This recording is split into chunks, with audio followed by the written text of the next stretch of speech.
నా పక్షంగా వేరొకళ్ళు అంశము ఏంటండి? ఉత్తరవాదము. ఉత్తరవాదం అంటే నా పక్షంగా వేరొకళ్ళు వాదించడం అన్నమాట. నా పక్షంగా వేరొకళ్ళు వాదించడం, బాధ్యత తీసుకోవటం. బాధ్యత ఎందుకు తీసుకోవాలి? నా కొరకు వేరే వాళ్ళు ఎందుకు బాధ్యత తీసుకోవాలి? కనుక ఈ సృష్టి ఆదికి ముందే దేవుని యొక్క సంకల్పం ఏంటంటే, శరీరధారిగా మానవులను జన్మింపజేసిన దేవుడు తన ప్రజలైన వారిని తన కృపా సత్యముల చేత భూమి మీద నిర్మించబడినటువంటి మానవులను పాపములో నుండి విడుదల కలగజేయడానికి ఆయన తీసుకున్న ఉత్తరవాదం. ఇజ్రాయేలీ ప్రజలు నా ప్రజలు, నా స్వాచ్ఛభాగం అనుకున్నాడు దేవుడు. కానీ ఆ ప్రజలు, ఇజ్రాయేలీ ప్రజలు దేవుడు అనుగ్రహించిన ఆ యొక్క ఆజ్ఞలను మీరి ఆదాము నుంచి అందరూ కూడా దేవుడు అనుగ్రహించిన కృపను పొందుకోలేకపోవటం, పాపం విస్తరించటం, దేవుని ఆజ్ఞలను మేము నెరవేరుస్తున్నామని చెప్పుకుంటూ దేవుణ్ణి అవమానపరిచిన సందర్భంలో దేవుడు తన ప్రియకుమారుని ఈ లోకంలోనికి పంపించడం జరిగింది.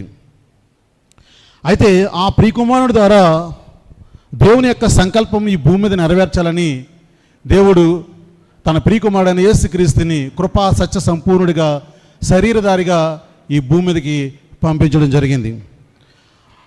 ఆయన ఈ భూమి మీదకి వచ్చి తనకు అప్పగింపబడిన పనిని సంపూర్ణం చేసి, భూమి మీద తనకు అప్పగింపబడిన పనిని సంపూర్ణం చేసి తిరిగి తన మహిమలోనికి ప్రవేశించాడు ప్రభువైన యేసుక్రీస్తు ప్రభుల వారు. ఆయన చెప్తాడు, యోహాను సువార్త 17వ అధ్యాయము 4వ వచనం మనం జ్ఞాపకం చేసుకుంటే, యోహాను సువార్త 17వ అధ్యాయం 4వ వచనం మనం జ్ఞాపకం చేసుకుంటే ఆయన చెప్తాడు, ప్రియులారా, గట్టిగా చదవండి. చెయ్యుటకు నువ్వు నాకు ఇచ్చిన నెరవేర్చి భూమి మీద నిన్ను మహిమపరిచానని చెప్తున్నాడు. ప్రియులారా, ఏమంటున్నాడు? చెయ్యుటకు నువ్వు నాకు ఇచ్చిన పనిని నేను సంపూర్ణంగా నెరవేర్చి భూమి మీద ఎవరిచ్చారు ఆయన?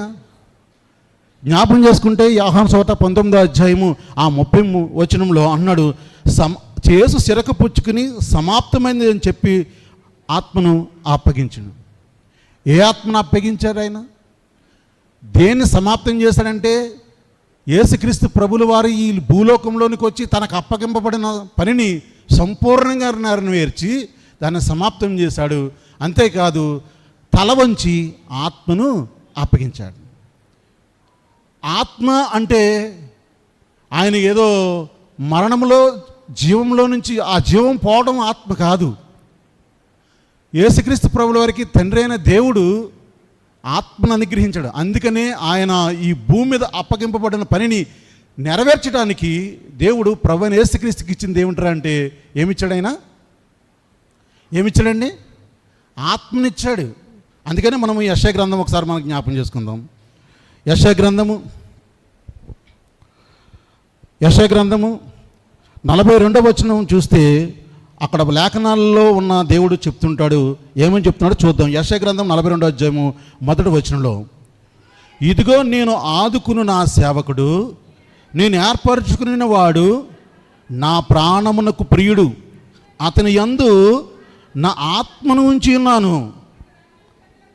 చాలమ్మా, ఏం చెప్తున్నాడమ్మా? అతని యందు నా ఆత్మనించున్నాను, అతడు నా ప్రియుడు, నా సేవకుడు, నేను ఆదుకునేవాడునని యెషయా గ్రంథంలో తండ్రి అయిన దేవుడు కుమారుడైన యేసుక్రీస్తుకు అనుగ్రహించే ఆత్మను గురించి చెప్తున్నాడు. యేసు తల వంచి అప్పగించిన ఆత్మ తండ్రి అయిన దేవుడు తన కుమారుడికి ఎప్పుడు ఇచ్చాడంటే, సృష్టి ఆదికి ముందే ఆయన తండ్రి అయిన దేవుడు తన కుమారునికి ఆత్మనిచ్చాడు. పిల్లరా, ఆ ఆత్మను పొందుకున్నవాడు చెప్తాడు యెషయా గ్రంథం 61వ అధ్యాయం 1వ వచనంలో. యెషయా గ్రంథము 61వ అధ్యాయం 1వ వచనం మనం చూసుకుంటే, ప్రభువుకు యెహోవా ఆత్మ నా మీదకు వచ్చినది. ఎవరి మీదకి వచ్చిందండి? తండ్రి అయిన యెహోవా ఆత్మ నా మీదకు వచ్చిందని లేఖనాల్లో ఉన్న క్రీస్తు చెప్తున్నాడు. ఆయన ఈ భూమి మీదకి వచ్చి సమస్త మానవాళి కొరకు ఆయన తను అప్పగించుకున్నాడు. ప్రియులారా, బాగా అర్థం చేసుకోవాలి. ఈ రాత్రికాల సమయంలో తండ్రి అయిన ఆత్మను పొందుకున్న ఆయన తన యొక్క మనతో ఈ రాత్రికాల సమయంలో చెప్తున్నాడు, తల వంచి ఆత్మను అప్పగించునని. మొదటి యోహాను రాసిన పత్రిక మొదటి యోహాను రాసిన పత్రిక 2వ అధ్యాయము మొదటి 2 వచనాలు మనం జ్ఞాపకం చేసుకుంటే ఈ విధంగా రాయబడి ఉంది.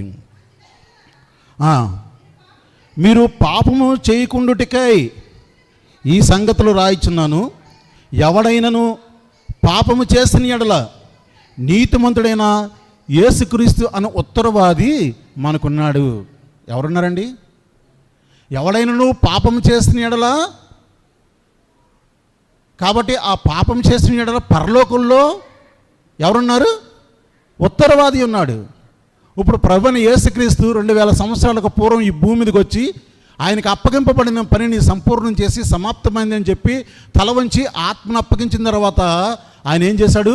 ఆరోహణమై పరలోకంలో దేవుని కుడిపార్శ్వన కూర్చున్నాడు. ఇప్పుడు ఆయన ఎక్కడున్నాడు? ప్రభువైన యేసుక్రీస్తు ఎక్కడున్నాడండి? పరలోకంలో దేవుని కుడిపార్శ్వన కూర్చున్నాడు. దేవుని కుడిపార్శ్వన కూర్చున్న ఆయన మన కొరకు ఉత్తరవాదిగా మనం చేసే ప్రతి పాపములకు ఆయన పరలోకంలో తండ్రి యొద్ద మనకున్నాడు. మన గురించి ఎవరో సాక్ష్యం చెప్పరు. మన గురించి సాక్ష్యం చెప్పేవాడు పరలోకంలో క్రీస్తు ఉన్నాడు. ఎందుకు ఆయన అక్కడ మన కొరకు ఉన్నాడంటే మన పక్షంగా వాదించడానికి. అంతేకాదు కానీ కింద వచ్చిన చేస్తే తండ్రి యొద్ద మనకున్నాడు, ఆయనే మన పాపములకు శాంతికరమై ఉన్నాడని చెప్తున్నాడు. ప్రియులారా, బాగా అర్థం చేసుకోవాలి. శాంతికరమై ఉన్నాడనే మాటకి పుట్టినట్లో జ్ఞాపకం చేసుకుంటే ఏముంది? ప్రాయచిత్తమై ఉన్నాడని చెప్తున్నాడు. అంతేకాదు ఉత్తరవాది అనే మాటకు పుట్టినట్లో మనం జ్ఞాపకం చేసుకుంటే అక్కడ ఏముంది? ఆదరణకర్త. కాబట్టి ఆయన ఉత్తరవాదము అనే మాటను మనం జ్ఞాపకం చేసుకుంటే బాధ్యత తీసుకున్నాడు. దేనికి బాధ్యత చేసుకున్నాడంటే మానవులమైన మన కొరకు మనము చేసిన అపరాధముల నిమిత్తం, మనం చేసిన పాపముల నిమిత్తం మనకు రావాల్సిన శిక్షను ఆయన అనుభవించాడు. ఆయన అనుభవించిన ఆ విధానాన్ని మనం జ్ఞాపకం చేసుకుంటూ ఈ రాత్రి తన ఆత్మచెప్తే చెప్పే సంగతులను బయలుపరుస్తున్నాడు. పిల్లరా, ఒక పరిసయుడు ఉన్నాడు. ఆ పరిసయుడు యేసుక్రీస్తు దగ్గరకు వచ్చి మిడ్ నైట్ వచ్చి చెప్తున్నాడు,